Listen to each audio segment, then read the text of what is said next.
I live in Shonan Kamakura, which is a place of great natural beauty and history.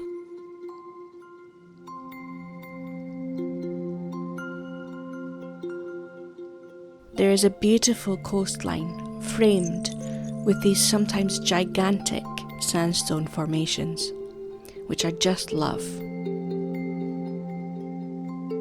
My house is actually built on top of one of these formations. I'm originally from a coastal town in Scotland.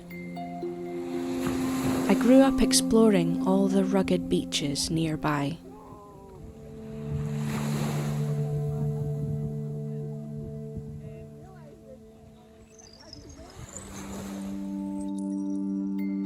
When I moved to Kamakura, the natural landscape made me feel at home.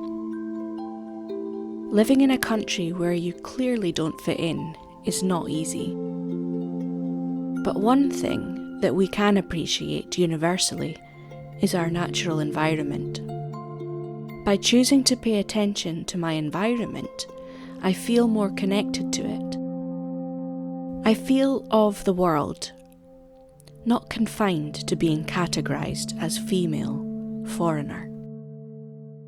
Using my natural environment as inspiration, I make small batches of stoneware ceramics that can be used for daily rituals.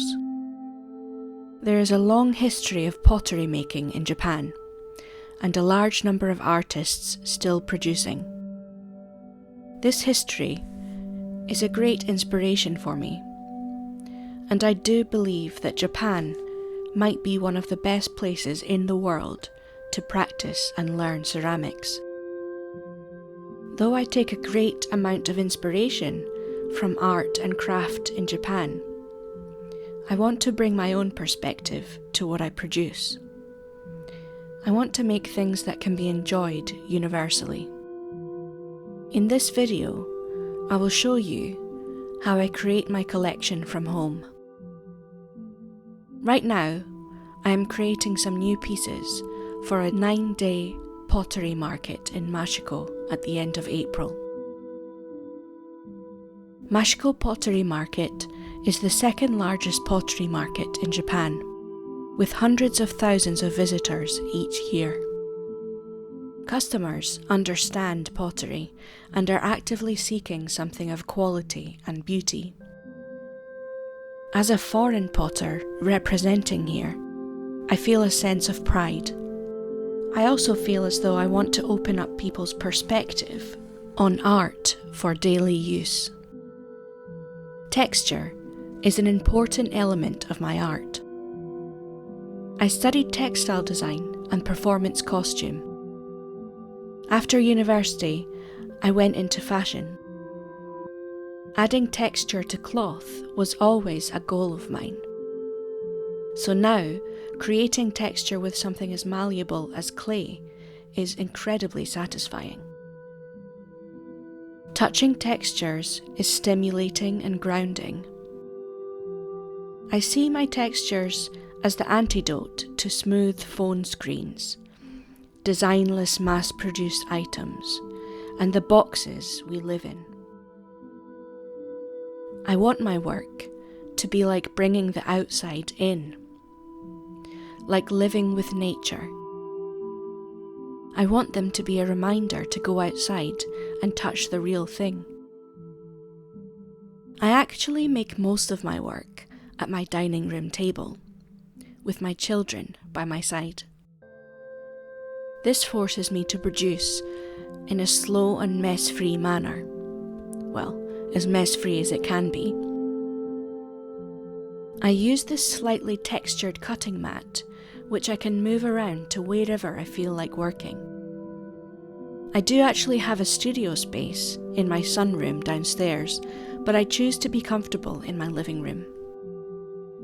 I started working in this way so that I could do it whilst looking after my children and whilst they participate. Now it has become normal for me. One day, I'm sure I will migrate to a proper studio space. But I'm sure when I do, I imagine I will want the space to be as comfortable as my living room. I use very few tools, generally preferring to make marks directly with my hands. Hand moulding, applying clay or taking it away by hand. Some essentials are my rolling pin, banding wheel, and carving and sculpting tools.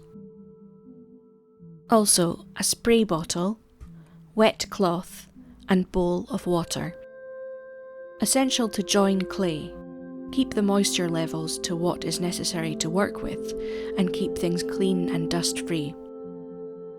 I was inspired to hand mould my work after learning about Tebineri Raku teaware. Instead of pinching out the form as they do, I use my rolling pin to quickly form the basic vessel. I then pull the form up and out with my hands to create the desired height and shape, as you have just seen me do to make these mugs. I want my pieces to look like they have grown out of the surface they are standing on. So this soft hand-pulled form works well for this idea. Now I will show you that you can actually make something quite large using this same technique. I'm going to make a large sculptural vase. I use a longer rolling pin for these. I really slap the clay down the rolling pin as evenly as possible. This rolling pin is actually used in Japan to make noodles. I actually accidentally pulled too hard and had to push more clay up to a tear that was forming at the base, but it was okay. I roll the walls flat and angle each roll so that it widens at the rim to form a cone shape. I want my finished piece to be about 30 centimeters tall when wet. I always start shaping by wetting and compressing the rim so that it doesn't form any cracks. I start to compress and widen the base with the end of the rolling pin. Whilst widening, I rotate the whole piece slowly. I do this so that it widens evenly all the way around.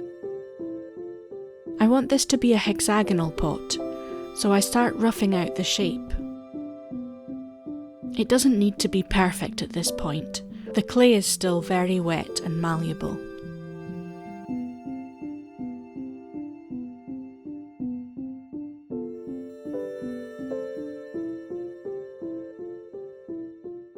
Using some flat surfaces, I define the walls a little. I let it firm up a little. This vase will have almost grotesque creeping vines surrounding the pot. Sometimes, nature is unforgiving and unruly. So I start to rough out these shapes by pushing wet clay onto the surface.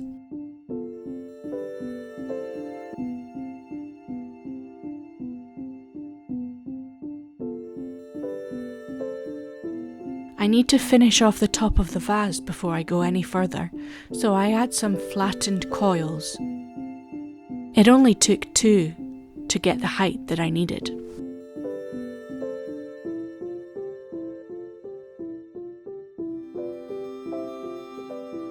I squeeze the coil onto the pot, then I blend the two.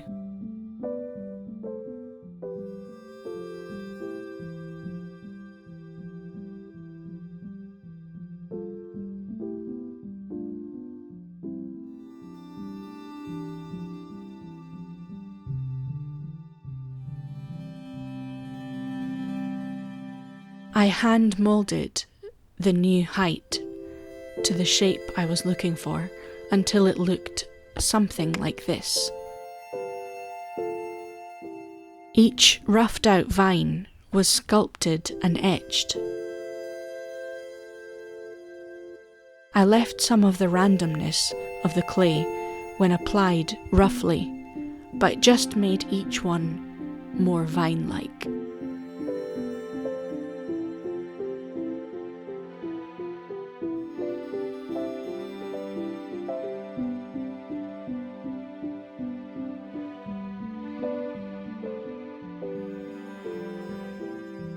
I tackled the glazing like I would tackle a painting, which is my preferred way of applying glaze. All of the pieces that went into this kiln load were black. I tried to keep like glazes together in a firing if possible. This is how it turned out. But I feel like it's not the finished pot. I plan to refire this. I'm going to post the finished pot on Instagram soon, so please take a look. Next, my son wanted to make something whilst I made some mountain incense holders.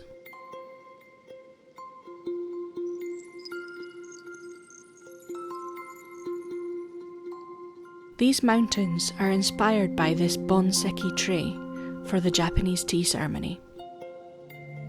I start by simply forming, with my hands, the mountain peaks from a lump of clay. And then begin to create striations and carve with a blunt scalpel. I cut and tear away the clay to create a rock-like texture.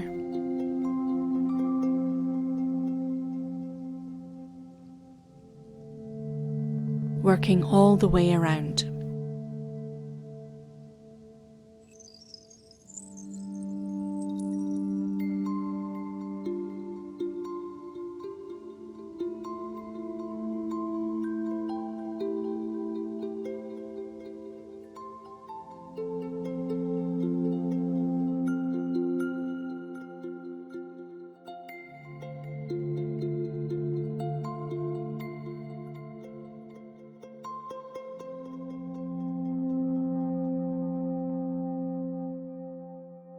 To glaze these, I added a white slip wash into the cracks and used glaze very sparingly on top of that. This is how they turned out, each one different. I hope you enjoyed this video of me making more than one thing. It's more of an insight into how day-to-day making is for me. If you have any questions, I would love for you to join my free Patreon community where we can chat more freely.